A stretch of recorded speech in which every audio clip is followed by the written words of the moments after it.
Last time, we told you the story of the Southern Widow, a woman who ruled her plantation through silence, power, and forbidden desire. But what if I told you she was not an exception? What if her sins were protected, not hidden, by the law itself? Because in the heart of the Old South, every cruelty had a rule, and every sin had a signature. Where history breathes in silence.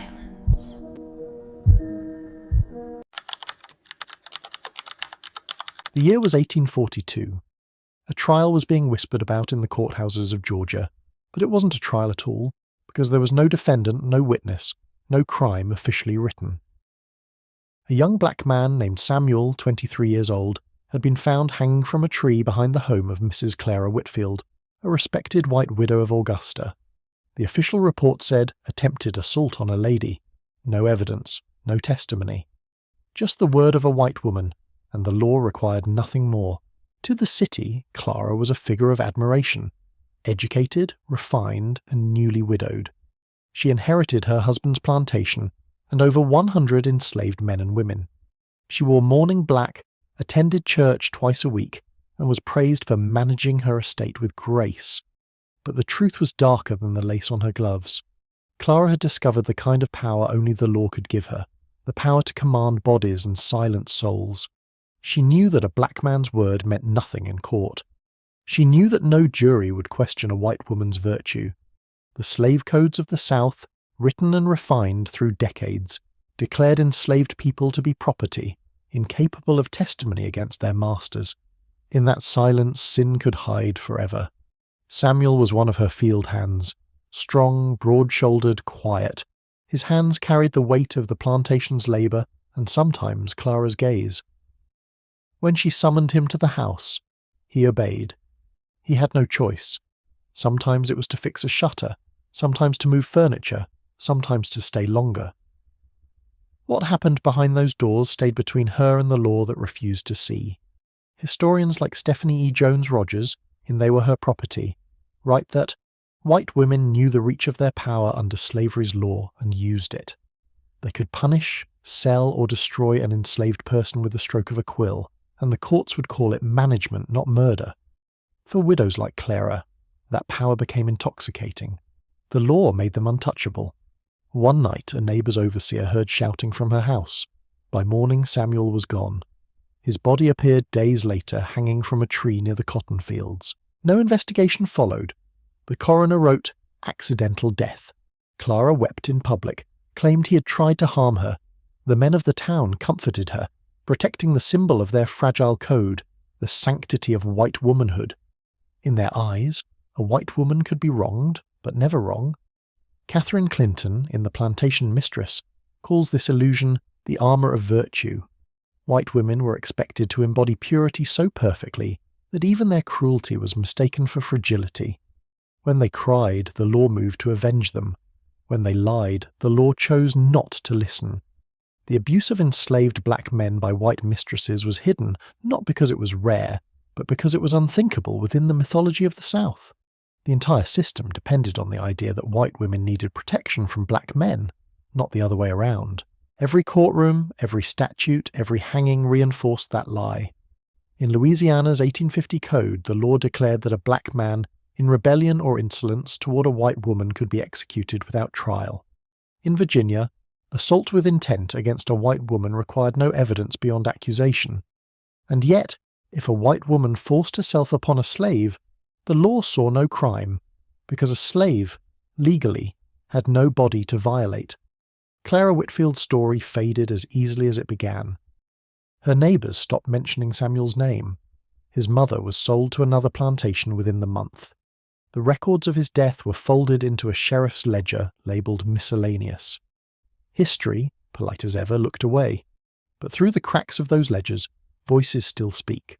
Within the plantation household, historian Elizabeth Fox Genovese wrote that the power of the mistress extended to every boundary of life and body.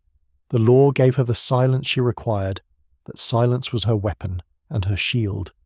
Years later, a traveller passing through Augusta would write of visiting the Whitfield plantation. He described the widow as graceful, modest, and deeply religious. He saw no ghosts behind her eyes, no blood in the soil beneath her garden. The South was good at that, turning cruelty into charm, sin into civility. The story of Clara Whitfield is not unique. It stands for the countless women who used the same laws to guard their desires and erase their crimes. They were celebrated as symbols of refinement while wielding the most brutal privileges the system could offer. Their beauty was praised in poetry, their darkness was buried in silence, and the law, that sacred scripture of the South, was written not to find justice, but to preserve their illusion of innocence. The court finds in your favor, sir. You are a free man. The year was 1867. The war was over, the chains were broken, and the South called it freedom. But the soil still remembered the names of the dead, and the laws, though rewritten, still served the same masters. Clara Whitfield lived in a crumbling house on the edge of Augusta, Georgia. Her mourning veil had long been lifted, but her power remained. The Confederate flag no longer waved above her fields, yet every freed man who worked her land still lowered his head when she passed. The old laws had been burned, but their ashes were inked into the new ones. The Black Codes were the South's quiet revenge. They declared that any freedman who refused work could be arrested for vagrancy, and those convicted could be leased to plantations again, sometimes to the very masters who once owned them. Justice had changed its name, not its purpose.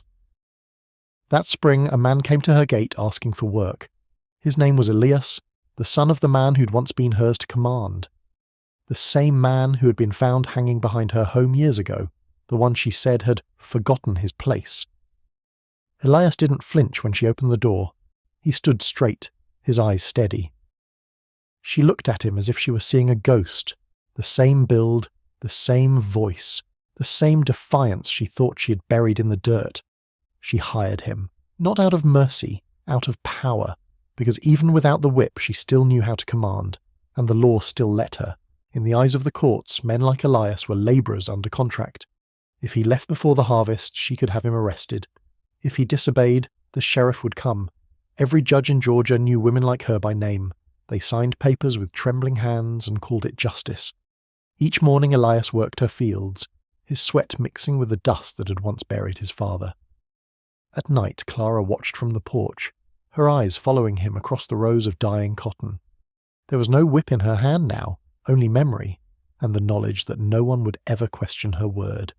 The new America promised equality, but in truth, the laws still bent toward her. A white woman's accusation could still destroy a black man's life. A whisper could still become a verdict. One word: disrespect, insolence, threat. And Elias could vanish the same way his father did, this time by law, not rope. When she spoke to him, her voice was softer now, laced with something between pity and possession. She asked if he remembered his father. He said quietly that he did. She turned away before he could see her face, because she knew, if the past had taught her anything, it was that the law didn't forgive, it only forgot. Weeks later, he was gone. Some said he left for the north, others said the sheriff came after dark. No one asked questions. The records list no arrest, no body, no crime, just absence. Clara lived out her days in silence, the world outside her walls moving on without her. When she died, the preacher called her a woman of grace and Christian virtue. The town nodded. No one remembered Samuel. No one asked about Elias. The paper wrote, "Another Southern lady, gone to rest." But the truth was simpler. She never needed a gun or a whip or a trial. She had something stronger. The law, shaped to her hand, written in her favour.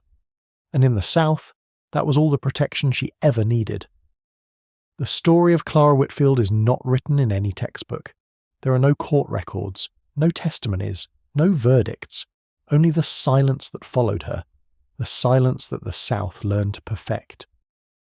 When people speak of history, they speak of battles and generals, of slavery and freedom. But the real story of power is quieter. It hides behind lace and civility, written in laws that gave innocence a skin colour and guilt a face. The laws that once protected Clara did not vanish when the war ended. They transformed. They became whispers in new courthouses, new policies, new fears. The names changed. Vagrancy, miscegenation, segregation, but the purpose stayed the same: to guard the illusion that justice had ever been fair. For centuries, the image of the Southern lady remained untouchable, delicate, pure, untarnished by cruelty. But beneath that image lay the truth, that her virtue had been built on silence, and her safety bought with someone else's suffering. Every statute that defended her, every courtroom that bowed to her tears, was another wall built to protect her from the truth of what she had done. When historians like Stephanie E. Jones Rogers began to uncover these forgotten chapters, they did more than write about slavery. They shattered the myth of innocence. They revealed how the law itself was a weapon, and how its edge cut deepest in the dark behind closed doors, where power and fear became one. The world may remember the men who held the whips, but it has forgotten the women who wielded silence. The law called them victims, but history knows them as architects of order, of oppression, of the quiet tyranny that needed no blood to survive. And so the past lingers, not in statues or documents, but in the spaces between justice and memory, where the truth still trembles, waiting for someone to listen. If you believe that these stories, the ones buried in shame, erased from classrooms, whispered in archives, deserve to be heard, then help us uncover them. Support us by subscribing, liking, and sharing. Because the most dangerous laws are not the ones written on paper. They're the ones we still obey in silence.